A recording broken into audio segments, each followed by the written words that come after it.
The moment we've been waiting for. The Joker, number 6 ranked Jack Hermansson, is fighting number 7th ranked Sean Strickland. This is going to be a fun fight, AJ, and it's interesting to see Strickland on the B side in this because it feels like he has all the hype, all the momentum. He is the favorite. He's a minus 210 favorite with a plus 175 comeback for the Joker. This is arguably striker wrestler versus grappler, right? You know what I mean? However, Sean Strickland is a much better grappler than he is a wrestler, believe it or not. And Jack Hermansson is a much better grappler than he is a wrestler as well. So it's going to be interesting because on the feet, I think it's pretty clear as day. Sean Strickland has all the volume, the straight shots, the pressure, the tenacity.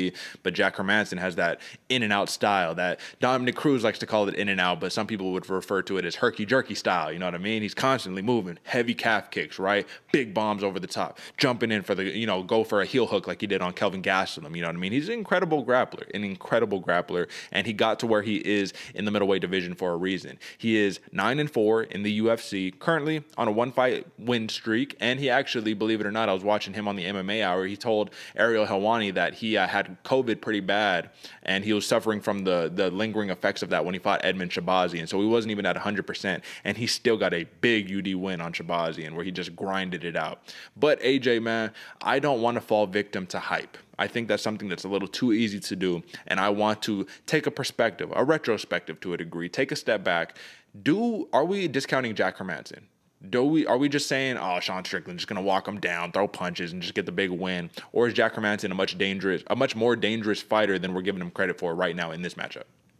Man, much more dangerous fighter than anybody's giving credit for. There was a time, maybe I want to say 6 months, maybe a year ago, where Jack Hermansson, where the Joker was on top, bro. Everybody was talking about the Joker. This dude's dangerous. He can get you in all kinds of crazy things. It might have been before that Kelvin Gastelum fight. But either way, man, Jack Hermansson is still very, very dangerous out there wherever he wants to get it done, whether it's on the feet, whether it's on the ground. This dude can get it done, man. He's very talented and like you said, herky-jerky a little bit, but that leads a little bit more towards his pro, where he doesn't, he's not in the places where you'd expect him to be when you're throwing those shots. So when those 1s and 2s down the pipe aren't working for Sean Strickland, he's going to be off to the side just a little bit, not getting tagged up, doing something a little different that Sean isn't really expected to see.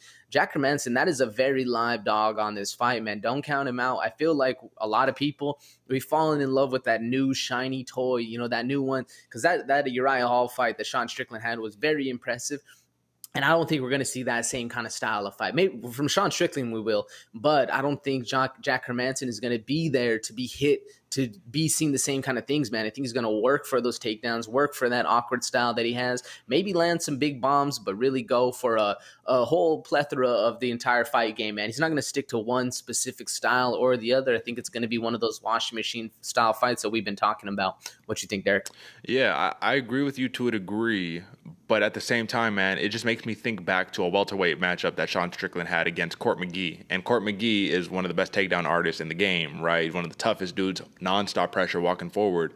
And I don't think he was able to secure not one takedown on Strickland. And if he was, Strickland was able to get right back up to his feet. So that kind of makes it fills your opponent with doubt in their head, right? They're like, damn, every time I'm wasting all this energy trying to get the takedown, I can't get the takedown. I'm being relentless with it. He keeps getting back up. He keeps peppering me with these shots. That's the key right there. I think that Sean Strickland can win this fight on points with the volume, man. That's the name of his game. Constant jab, right cross, right hook, just in your face, all that. However, when you're walking forward the whole time, it's easy to use that momentum and boom, take you down right there, right? So Strickland's going to be careful, but he also has that style where he's sitting there, lots of feints, really, really good defense. He's doing a lot of this, right? And as soon as that shot comes in, steps right back, then he comes back in. He's not just like that flat-footed. He is flat-footed, but he's not good. He's not that just like constant forward, no movement backwards. Like he's kind of in and out his own way. It's like a distinct Strickland way.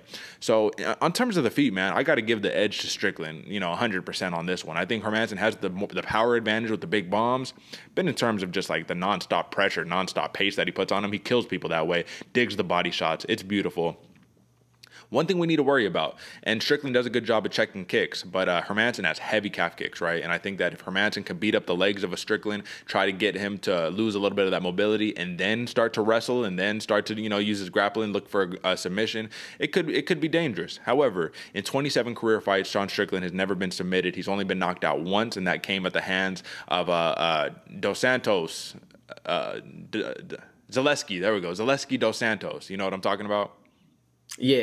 Remember that spinning? It was like a spinning wheel kick or something like that, a crazy knockout. That's the only time that Strickland has been put down like that. And at middleweight, I believe the man is undefeated. He's on either 18 or 19 wins at middleweight in his career, brother. So how does Jack Hermansson win this fight if he does win the fight? Like, how does it have to be through the grappling? Can we see a knockout? Can he win on points? Like, how do you see this taking place? It's 5 rounds. It's a lot of rounds. It's 5 rounds. I don't necessarily think he can win on points, but if he avoids the dogfight, man, if he avoids, because that's what Sean Strickland wants, man. Sean Strickland wants blood, guts, and glory, and he said it a lot in his pre-fight presser. That's he's in there for a war. If Hermansson can avoid the war, keep either in, all the way in on those takedowns, or stay on the outside, use those calf kicks, work some different stuff we haven't really seen. I see him more on the inside, to be honest with you, but there's a couple different ways where he can avoid that war. If Hermansson's able to avoid the war and get something sticky, get a submission, or at least get Sean Strickland in a place to where he's on the ground, kind of feeling something different, then he can work for more of a control kind of style win. I just don't see him winning on points on the feet. If this is a point, a battle on the feet, leaning a lot more towards Sean Strickland, but Hermansson can get things done where he's actually working his own style, where he's, on the inside, getting things done and then bounces out, maintaining distance. Be a little bit harder for him. The easier path is towards that, get on the inside and wrestle things out, get the ground and pound, get the control aspect going, because in the UFC, they do favor control a lot heavier. So I see that's a little more direct path for Hermansson on this one. What do you think, Derek? Which way do you see it going? Well, I think that Jack Hermansson, he has to get the job done in the grappling, brother. I think that's the only way he can get the nod in this one, besides a big, heavy knockout shot that just comes out of nowhere. But I think that Sean Strickland has a little something in his back pocket that people aren't going to be expecting. Against Uriah Hall, he took Uriah Hall down 4 times.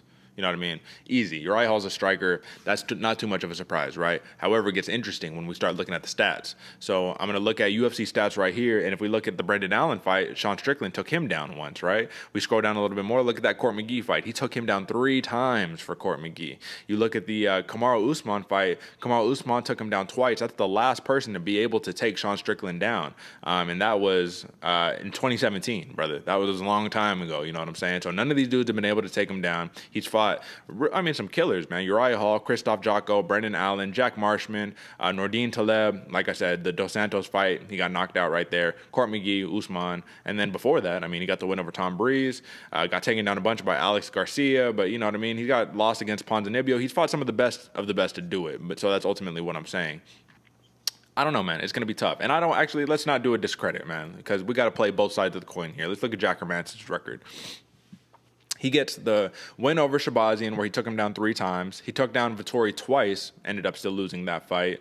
He got taken down by Kelvin. He got taken down by Kelvin Gastelum. Did he? No, he didn't. He heel hooked Kevin Gastelum and just ended the night, right? That's how I remember it. Yeah, okay. All right, UFC stats might be a little gimmicky over here. I don't know. Got the takedown on Cannonier, which is impressive. Takedown on Jacare, 3 of them. One on Branch. The dude loves to take people down. He has taken on almost every single fight. So let's see, man. Let's see what happens. Ultimately, AJ, when it comes down to it, takedown defense for Sean Strickland is about 82%, 75% for Jack Hermansson. So if you had to do like a prop bet, right? Who gets the first takedown? Would you put that prop bet on Hermansson? Ooh, man, I'd actually probably go. Yeah. That's a hard question, but I go Hermansson. Yeah. And the only reason is because Sean Strickland could be like, I'm just trying to prove a point. I'm just going to take you down just cause. You know what I mean? Because he has really good his jiu-jitsu is legitimate. Sean Strickland is no slouch when it comes to jiu-jitsu. He does little grappling matches on the side himself. But I'm telling you, man, there's a couple of fights where I've seen him try to level change a little bit and try to be like, oh, I'm going to take this fight to the ground. And then he ultimately is like, never mind. I'll just stick to the feet. You know what I mean? But he has that in the back pocket, brother. So the way that I'm looking at this, 11 knockouts for Hermansson, 10 knockouts for Strickland. Strickland is clearly more of a decision fighter. He has 10 knockouts, 10 decisions, 4 submissions. But for Hermansson, 11 knockouts, 6 submissions, 5 decisions. When it comes down to this, they're really identical on paper, man. 6'1" for a piece, 77-inch reach for Hermansson, 76 for Sean Strickland. AJ, who gets the job done? And then after that, I'm going to ask you what this means in terms of implications for the division. But who gets the job done? How do they do it? The over and under on this one, believe it or not, man, is 4.5 rounds. So odds makers probably think this is going to a decision. So who do you have? Yeah, I'm with the odds makers on this one, Derek. I think it's going towards a decision, and I'm actually rocking with Sean Strickland on this one. Okay. I just think he has that point style where he's going to be able to see things coming, maybe get taken down once. I doubt it, though. I think he's going to stay on the feet, looking for that blood and guts finish. Sean Strickland's riding that momentum, too. I'm rocking with him for the decision. What about you? I see a 5-round banger right here, brother, back and forth. I think they trade rounds. I don't think it's going to be a domination by either opponent. But I gotta go with Sean Strickland myself over Sean Strickland, unanimous decision. He's on a roll, brother. I just think the one X factor on here that can squeak out a win, even if he does get taken down a bunch and it manages to get back up to his feet, is he's most likely going to outpoint Hermansson in terms of strikes. That's really the big key right there. He's just nonstop pressure, nonstop throwing, and it's hard to wrestle forward when you're constantly on your back foot. You know what I'm saying? So it's going to be interesting to see. Is it going to be Strickland doing this to Hermansson the whole time, or is it going to be, a little bit of, back and forth, ebb and flow, in and out, herky-jerky for both of these guys? It'll be fun, man. This is going to be a really, really high-stakes matchup in the middleweight division. Like I said, the winner is most likely moving into the top 5, most likely going to be one of the next title challengers for Kamaru Usman in that welterweight belt. If Chimaev doesn't come up to 185 and is like, nah, I'm taking the belt. Because Jack Hermansson did fight Chimaev in a freestyle wrestling bout and just got absolutely destroyed. However, to his credit, Hermansson is not a freestyle wrestler. He is a grappler. So, he kind of stepped into, it's like saying like, you're a baseball player, but you're like, all right, brother, let's go play a little bit of what's that game? Pickleball, you know what I mean? It's similar, but it's not really the same, you know what I'm saying? It's like stepping into a different category. Either way, AJ, those are the picks, my man.